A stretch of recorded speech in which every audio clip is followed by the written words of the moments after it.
முருகா வெற்றிவேல் முருகா. வேலுண்டு வினையில்லை, மயிலுண்டு பயமில்லை. என் அன்பு தங்கமே, உன்னை விட்டு விலகிய சொந்தம் ஒன்று உன்னை தொட்டு தொடர நினைக்கின்றது.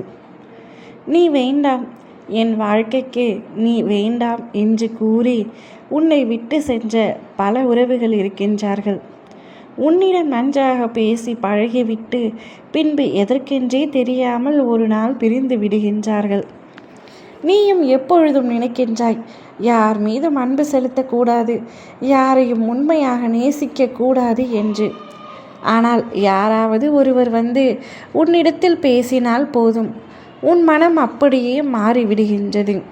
அவர்கள் உண்மையாகத்தான் என் மீது அன்பு செலுத்துகிறார்கள் என்று அவர்கள் 1 மடங்கு அன்பு செலுத்தினால் நீ 100 மடங்கு அன்பை அவர்கள் மீது காட்டுகின்றாய். இறுதியில் ஏமாந்து நிற்கும் பொழுது உன் கண்ணீர் தான் உனக்கு பதில் அளிக்கின்றது. வீணாக ஏமாந்து விட்டோமே, அப்பொழுதே சொன்னேன் யார் மீதும் அன்பு வைக்காதே என்று. அவ்வாறு உன் மனம் உன்னையே கேள்வி கேட்கின்றது. உன்னுடைய வாழ்க்கையில் பாதி வாழ்க்கை பாசம் வைப்பதிலும் மீதி பாதி வாழ்க்கை வைத்த பாசத்தை நினைத்து அழுவதிலுமே சரியாகி விடுகின்றது. எப்பொழுது வாழ்க்கையில் முன்னேற்றத்தை பற்றியெல்லாம் யோசிக்கப் போகின்றாய்? இவர்கள் என்னை விட்டு சென்று விட்டார்கள், அவர்கள் என்னுடன் எப்படியெல்லாம் பழகினார்கள், நான் தான் உயிர் என்றார்கள், நான் தான் உலகம் என்றார்கள். இப்பொழுது என்னை தன்னந்தனியாக நெற்கதியாக நிறுத்திவிட்டு சென்று விட்டார்களே என்று புலம்பிக் கொண்டிருக்கின்றாய். புலம்பியது அனைத்தும் போதும் தங்கமே.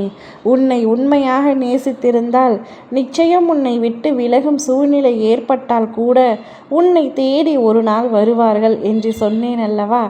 அதே போலத்தான் ஒரு உறவும், உன்னை விட்டு விலகிய அந்த உறவும் நாளை உன்னை தேடி வரப்போகின்றது. எதற்காக உன்னை தேடி வரப்போகிறது என்று கேட்டால், இவ்வுலகத்தில் எங்கு தேடி பார்த்தாலும் உன்னை போல் அன்பு செலுத்த யாருமே இல்லை என்ற உண்மை இப்பொழுதுதான் அவருக்கு புரிந்திருக்கின்றது. உன்னிடத்தில் பிரியும் பொழுது சந்தோஷமாகத்தான் இருந்தார். ஆனால் நாட்கள் செல்ல செல்ல அவருடைய மனதில் நீ இருக்கிறாய் என்பது அவருக்கே புரிய வந்தது. உன்னிடத்தில் பேச வேண்டும், உன்னை பார்க்க வேண்டும் என்ற எண்ணம் அவருக்கு வந்ததால் தான் இப்பொழுது உன்னை தேடி வந்திருக்கின்றார். இந்த உறவு உன்னுடைய வாழ்க்கை முழுவதும் தொடர வேண்டும் என்று நினைத்துத்தான் உன்னை தேடி வந்திருக்கின்றார். நீ அந்த உறவுடன் பேசாதே என்று நான் உன்னை சொல்லவில்லை. ஆனால் அதீத அன்பு வைக்காதே என்று எப்பொழுதும் கூறுவேன். அதீத அன்பு நிச்சயமாக உன்னை அழ வைத்துவிடும். நீ அழுகாமல் இருக்க நீ அன்பு செலுத்தினால் போதும், அதீத அன்பு செலுத்த வேண்டாம். இந்த உறவு, உன்னை தேடி வந்த அந்த உறவு உன் வாழ்நாள் முழுவதும் இனி உன்னுடன் பயணம் செய்யும். ஒரு நட்பாக இருக்கலாம், அல்லது துணையாக இருக்கலாம், யாராக வேண்டுமானாலும் இருக்கலாம். அது என்ன உறவு என்பதை நீதான் தீர்மானிக்க வேண்டும். ஆனால் உன்னை விட்டு விலகிய உறவு நிச்சயம் உன்னை வந்தே சீரும். ஓ முருகா, வெற்றிவேல் முருகா.